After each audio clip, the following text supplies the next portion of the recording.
What I've realized is sometimes the biggest thing holding you back is not your income, it's not your skill set, it's not even the family that you were born in.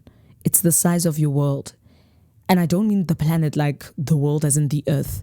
I mean the mental map that you've drawn of what's possible for you based on what you've seen around you. In today's episode, I want to tell you how moving, meeting people, and saying yes more than you say maybe changes your thinking. Because that's what I did.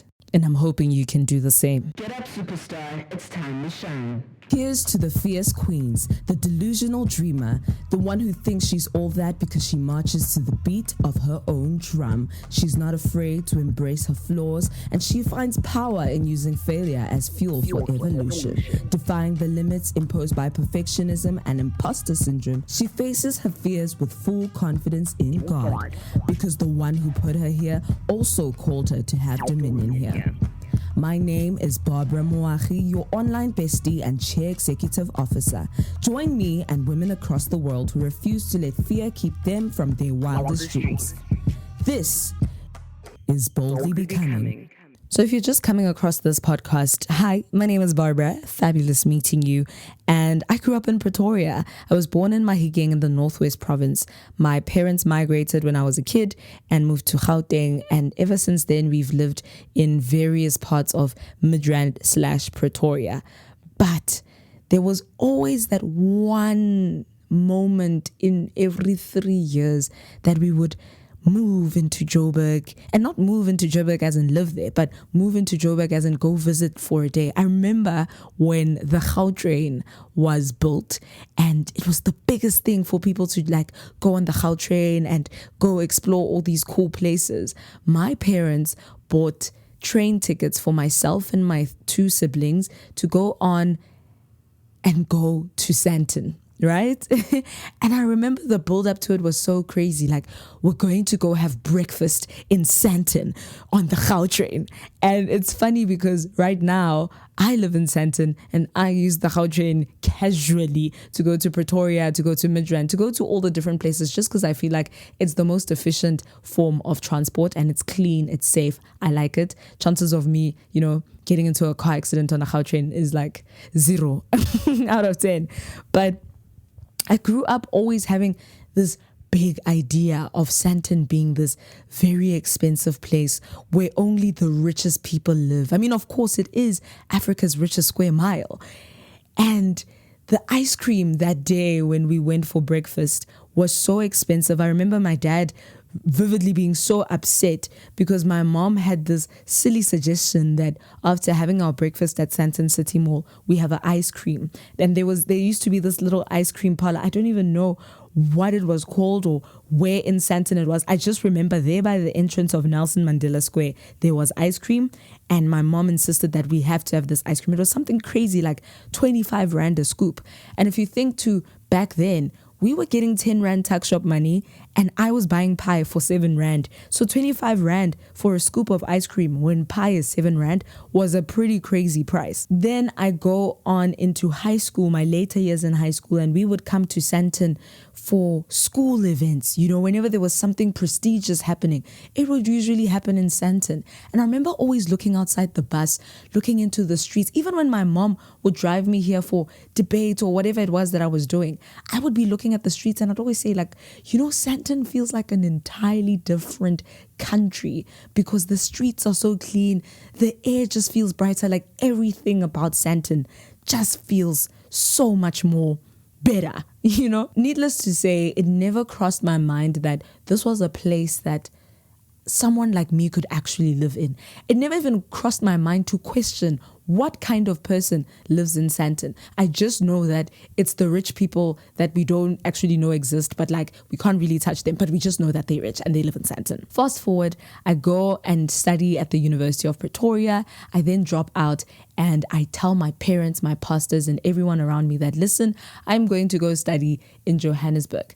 I couldn't explain why I wanted to study in Johannesburg. And I remember just having this very strong feeling that God, very dangerous. If you're a Christian, you know how crazy and dangerous it is for you to say, God told me to do 1, 2, 3. And that's how I felt. I felt like God was pushing me out to go into a place that I didn't really know. I didn't really know the roads in Joburg. I didn't know anyone in Joburg. If I had to break my leg, I wouldn't even know where to go, who to call, and what to do in a situation like that. But needless to say, I felt like Pretoria had been home for me for so many years. I went to primary school and finished it in Pretoria. And then for high school, I went across the street from my primary school and did my high school, finished it in Pretoria. And then for university, I spent about 3 years attending the University of Pretoria before I made the big, bold decision in 2021 that, listen, I'm going to start a brand new life, leave all my friends, leave my family, leave everything, and go to Joburg just to go and study. And I remember the very first thing that I experienced in my first week of school in Johannesburg was that the kids in Joburg were very comfortable paying 45 Rand for a sandwich. I thought that was really crazy. I don't want to lie. I remember being in the queue and I had made these two friends, Huey and Bokang, and we were standing in the line for food and Huey offered to buy us food or something like that. And I just remember him not flinching when he found out the price of bread. Like, he just didn't flinch. And in my mind, I was like, it's crazy. You guys just live like this? And I remember going back home and telling my mom, like, dude, these kids, like, they offer to buy you food. And beyond offering to buy you food as their friend, they are willing to pay 50 Rand for a cheese sandwich? Yo, the kids in Sandton live different. And mind you, there was a exact same school in Pretoria that had the exact same degree. And for me, I was just like, I need to do it in Sandton because at that point I had been a YouTuber for 1 year. And from my experience online, seeing YouTubers attend events, most of the YouTube South Africa events happen in Joburg. And so I was like, if I want to be a YouTuber and I want to start attending these very cool events, I don't want to have to drive from Menlyn, leaving school and then rushing in peak hour traffic, hoping that I'm going to make it to Joburg on time for the event. If I'm saying I want to be a model, I want to be booked for campaigns, I want to be booked for voiceovers, I don't want to have to travel and fight traffic or skip school completely in order to come to Joburg to get that done. And so I thought it was the smart thing to do. But beyond that, like I said earlier, for me, it felt like God was pushing me out into a space where I would have no friends, no reliability of being sort of aware of the environment around me and comfortable, familiar. That's the word I'm looking for, familiar with the environment around me. I would just have no one to depend on but Him and myself. And by myself, I really mean the Holy Spirit inside me, guiding me and giving me ideas and suggesting things. But something really peculiar happened in that moment. My grade was assigned to a specific class, and this class just happened to be on the very top floor of the school. And I always choose the window seat because I love to look at the outside and what's happening, the different birds, trees, cars, everything. And one thing that was always prominent was the Sandton City skyline in my classroom. And I would sit there and admire it whenever I would daydream. Even driving down William Nicol, what is now called Winnie Mandela Drive, back then was William Nicol. It would take me 2 hours to get to school every single morning. If I left at 6 o'clock, I would arrive just in time for my 8 a.m. lectures. I was traveling from Pretoria to Joburg every single day, and it seemed crazy to everyone around me. And yet, in that traffic, I was more concerned about looking at the very beautiful skyline that for some reason just drew me in. And I just thought it was a coincidence. I just thought I liked nice things because I was someone who also wanted to study architecture growing up. So I just thought I was attracted to the building. Fine. 2 years go by. And in my final year of studying my digital marketing degree, I get offered a job to work at one of Joburg's biggest radio stations, which happens to be in Sandton City. And so here I am driving every single day from home to go to work in Sandton City. And the cool thing about this job is it was kind of remote in its nature. It would require me to get in my car, drive to different areas within the Johannesburg area and do something. And that always meant that I was constantly meeting new people. I was constantly being exposed to new events, to new ways of living, to things that people got up to on a Saturday that I didn't actually know existed. Fabulous. But now the travel between Pretoria and Johannesburg became unsustainable. And I remember in my final year of school, just having this very strange feeling to look for apartments. And not look for apartments like physically and tell my mom I'm going to look for apartments, but just to go on Property 24 and have a look. And I had always imagined that I would live in Bryanston or Fourways or Midrand once I moved out of home. And something inside me was like, look at the property in Sandton. Again, very crazy idea. Sandton is for rich people only. Sandton is very unattainable. And I just thought to myself, well, there's no harm in looking. I'm just looking anyway. We all do it. We have 2 rand in our bank accounts and we're looking at Property 24. Like, we have no business doing those things. And so I did. I sat on Property 24 and I searched and I looked at all these different apartments in Sandton. I thought, oh, this would be nice. Oh, that would be nice. Oh, this would be nice. Until I landed on an apartment building that just happened to be a stone throw away from work, which also meant that I didn't really need a car anymore. I didn't need a lot of things, and transportation would be something that completely gets thrown out the window. I'm actually getting the timelines wrong, and I'm remembering this as I'm speaking to you, that I actually was thinking about moving to Sandton before I got offered the job in Sandton, to the point where once I did get offered the job, I found it so coincidental that everything was aligned in the way that it was. And so, needless to say, December of 2024, I move out of home into the place that we would visit as kids, into the area that would intrigue me as a student, and into the place that I thought was accessible only to a certain kind of people. And now you live in Sandton. And my neighbor, I was sharing this on Instagram yesterday, that my neighbor is the official photographer for Z Nation Fest. And he's taking pictures of DJ Zintle doing all these things.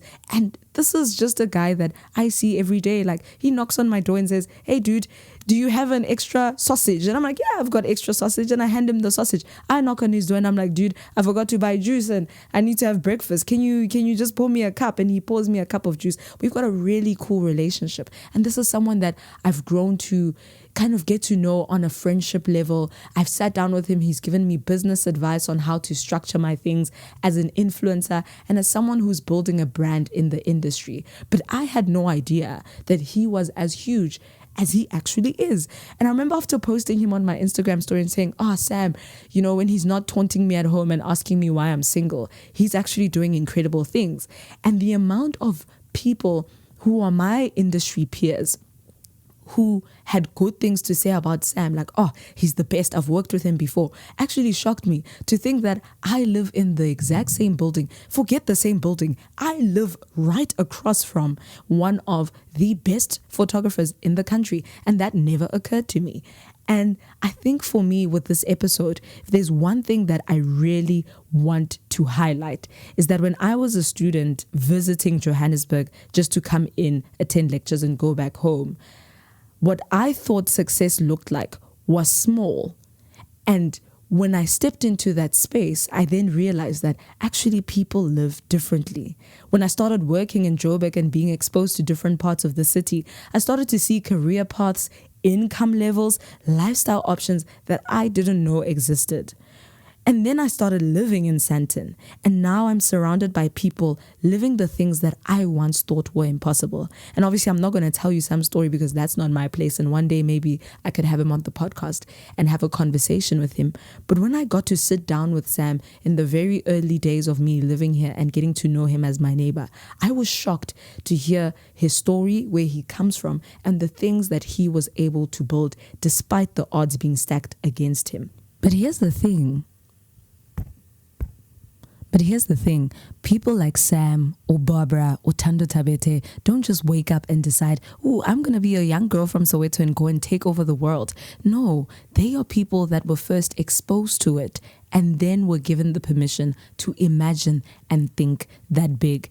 And so while my story might be different from your story, I think there are practical things that you can do every single day to try and expand your life, especially if you're a teenager or someone who's in varsity and you're trying to make sure that your pocket money is spent in a wise way, but also in a way that will set you up for future success. If you want to learn how to think bigger so you can do bigger, I would suggest that you change your environment. And I think for me, it looked like dropping out of the University of Pretoria and then deciding that I'm going to go study at Vega in Johannesburg. But it doesn't necessarily have to be that dramatic for you.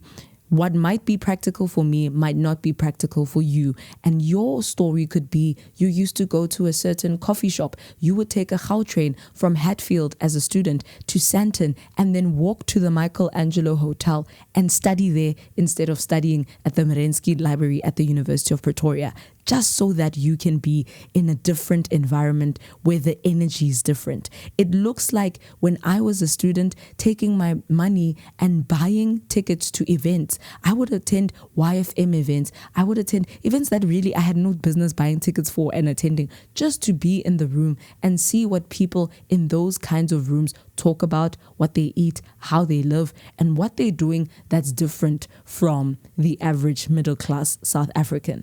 So maybe have coffee in a different part of town. Just change up your routine every now and then, but change it up in such a way that your environment is first class. In fact, I'm remembering a book that I read at the beginning of this year, The Magic of Thinking Big. And one of the things they speak about is making sure that your environment is first class so that your mind can acclimatize, I think that's the English, you tell me if I'm wrong, to that environment. Second thing is seeking different conversations. I think some people might know this, but I'm actually the social media manager for one of what I think is the biggest lingerie brand in the country, Tabooties, with Tando Tabete. And what Tando doesn't know, and I should probably tell her this before she hears this podcast episode, but what Tando doesn't know is that I actually started watching her as a kid on a show called My Perfect Family, I think it was. And she played the character of Tando, I think was the name of the character. But I would watch that show every single day just because I wanted to see her and I wanted to see what she would do in the show. And I just found her character to be interesting. I have no ambition to be an actress. I don't dream of being on TV in that regard. But I was just intrigued by her and I thought she was really cool. Fast forward to a couple of years, at the age of 23, I then get asked to be a trophy holder at the the SAFTAs, South African Film and Television Awards. Yes, the SAFTAs. And there I was, my job is to just take the trophy from backstage, hand it to the people on stage, and walk away discreetly. Don't cause a scene, don't be seen even, just hand the trophy and disappear. But something happened that night. We were told we were allowed to attend the after party with the nominees. And guess what? There was a guy in our trophy handler group. His name was Tim, very cool gent. And Tim was slightly older than me. I can't remember if he was 3 or 4 years older than me, but Tim was quite old. And in the 4 days that we had rehearsals of how to take the trophies from backstage, put them on stage, Tim and I began to engage in different conversations. And the same goes for the other 2 individuals that we were handling trophies with. I don't remember their names. I just remember Tim because he left such an impression on me. But if there's one thing that Tim encouraged me to do at the age of 23 is to look for different conversations with people. And I remember being at a table, we waited for all the nominees to go and dish up for themselves before we went up and dished up for ourselves. And we just stood there by the serving table, scanning the room. And Tim said, "This is what I want you to do, Bobs. I want you to find someone in the room who you genuinely admire, whose work you look up to, and go and pay them a compliment. Just strike a small conversation. Doesn't have to be long. Just introduce yourself so they know who you are, tell them what you want to tell them, and then walk away." And as I looked around in the room, there sat Tando Tabete in a very big red dress. And so I walk up to her hey Tando, love your work on My Perfect Family. Recently saw your work on Housekeepers, and I can't believe how you're able to transition from one character to another. I think you're incredible. Da da da da. She was so nice to me, so kind, didn't give celebrity energy at all. She was very patient with allowing me to say what I wanted to say. Then she asked me, what's your name? And I said, my name is Barbara. And she said, oh Barbara, I'm Tando. Very nice to meet you. And just like that, I said thank you, and I walked away, and I didn't speak to another celebrity for the rest of the night because I was way too scared. But the point that I want to make is that today I work alongside her. We've been working together for the past 2-ish years, and it's a crazy thing to think about, right? That's someone who technically shouldn't be accessible to me. But because I constantly find myself in different rooms, and ever since Tim told me that in 2023, I've made it a conscious decision that every room I'm going to walk into, I'm going to try and learn a little bit more about the people around me. And I'm going to tell the people who I admire that I admire their work. This thing of us being ashamed of fangirling and coming across as a groupie is absolutely rubbish, because anyone who has built something will definitely be willing to have a conversation with someone who admires the work that they've built and shows proof of action that they've taken to follow in the same direction. And this might be a bit forward of me, and I hope that I don't feel compelled to speak about anything else. But I think after this podcast episode, I'd really love for us to talk about how we can be people who go from imagining to actually taking action. But you need to be a person who wants to ask people about their wins, ask people about their lifestyle, ask people about their biggest goals, because you never know where that conversation might lead you. And I can give you countless examples of people who I met randomly on a train, or like the man I met on my way to Cape Town in business class, who kind of gave me a lot of advice, and I didn't expect him to give me that advice or even understand my world as an influencer, because he looked like a 50-something-year-old random dude who like probably doesn't know anything about TikTok. But man, just engaging in conversation with that man, I learned so much about him, his family, and his lifestyle. The fact that he casually travels to Cape Town on a business class flight every single week because that's what his job requires. And then third, trying new hobbies, because every new skill, every new interest is an entry ticket to a brand new circle of people. I speak so casually about how I now work with Tando Tabete, and that's cool, and I understand that that's a privilege to be trusted with that much proximity. But I actually would have never met her if I didn't take up the hobby of radio last year. If I didn't decide, I've always thought about radio, let me audition, let me go and try, and then end up working at the same radio station as her. And then once I left that radio station, be so memorable because of the multiple conversations we've had, because of the skill that I've displayed in front of her.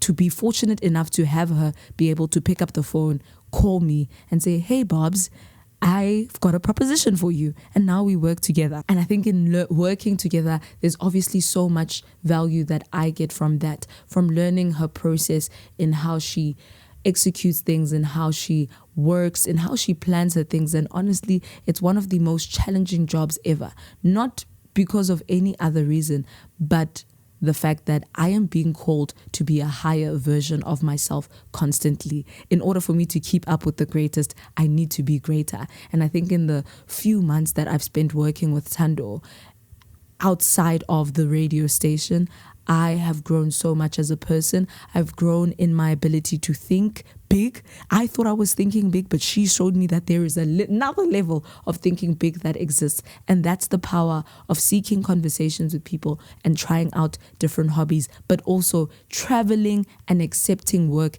intentionally. Not just taking something because it pays well, but taking something also because it exposes you to a different environment. And when I say travel, I don't necessarily mean, flying to Mauritius or going to Dubai. I traveled recently. I've been traveling, I think, more this year, than I have in the previous years. I went to Durban, I went to Cape Town, and I hope that I'll continue going to different places as I have plans to do in this year. And that's honestly shown me that there's so much beauty in my country. There's so many incredibly interesting people, even locally, that I won't even be able to cover the surface of. It's almost like going outside and trying to count the number of stars in the sky. If I wanted to figure out all the interesting places in South Africa and uncover all the different people and their different jobs, it would take me quite an impossible amount of time to do. I will never get to know every single person and every single spot in South Africa. It's just never going to happen, but I can try. And once I've done that, who knows the people that I'll meet that will introduce me to the ability to go overseas and meet new people there. Because when most people look at my YouTube channel now and how I've been tracking with my motorcycling journey, and now I'm starting jet skiing, soon I'll be getting on a boat. There's so many cool things that I want to do and hobbies that I'm taking up.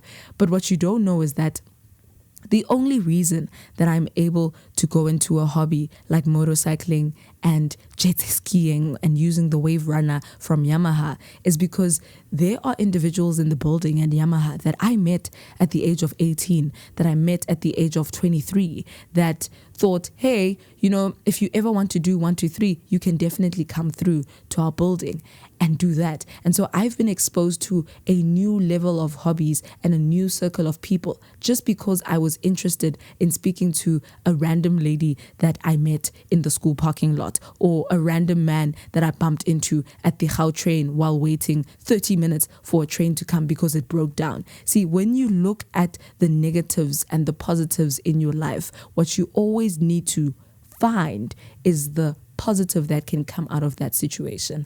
Find a common ground to connect with someone in that negative situation, because that is what can potentially open doors for you next time. In fact, I'd like to give you the opportunity to enter into a room full of different people who will probably be like-minded as you at no place better than Santit.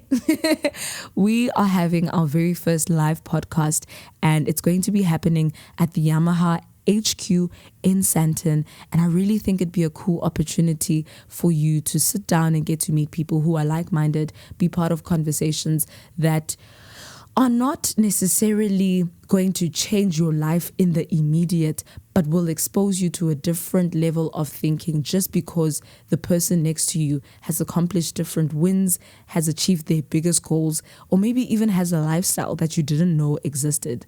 You can go to www.baxbara.com and sign up for the wait list. I'll be releasing tickets soon. In a week's time. I just need to confirm with my manager, but in a week's time we'll be releasing tickets, and Yamaha's venue takes up to 150 people, but we are limiting tickets to 50 people only, because if there's one thing that I will always be big on, it's intentionality. It's no use for us to have a live podcast event just for the sake of having a live podcast event if nobody is going to take value from it. And I think having a room of 150 people can be quite overwhelming, but a room of 50 people feels a little more manageable and a little more intimate, and will make it easier for you to connect with the person sitting next to you. So if that's something you're interested in, you can head over to my website or look at the show notes, and I will see you in September. But I think just to close off this podcast episode, what I really wanted to hammer on in all the different stories and life experiences I've shared with you is that everything that I've gained started with seeing that it was possible first. Everything that my neighbors gained, that my boss and mentor has gained, was started with them seeing that it was possible first. It started with them going into spaces that people like them usually didn't go into, and striking up a conversation with someone who then introduced them to a new circle of people that then introduced them to a new lifestyle that they now live as normal. But in the same breath that we say that, it needs to be noted that these are also people that took action. Sam, Tando, myself all have one thing in common, and that's the fact that we didn't stay stuck in the dreaming phase. We didn't stay stuck in the thinking bigger phase, and I think that's what I'd love for us to chat about next week. So if you want to meet with me again and we have this conversation, make sure you subscribe to this podcast, and we can unpack how to become an action taker, someone who not only thinks big, but does big in their action. So in the meantime, I'll be waiting to see your name on the wait list. But remember, as you go into this brand new week, that I believe in you. Your dreams are 100% realistic and attainable, not because I say so, but because the God of the universe backs you, believes in you, and is willing to provide you with everything you need in order to accomplish your destiny. Mwah. I'll see you next week.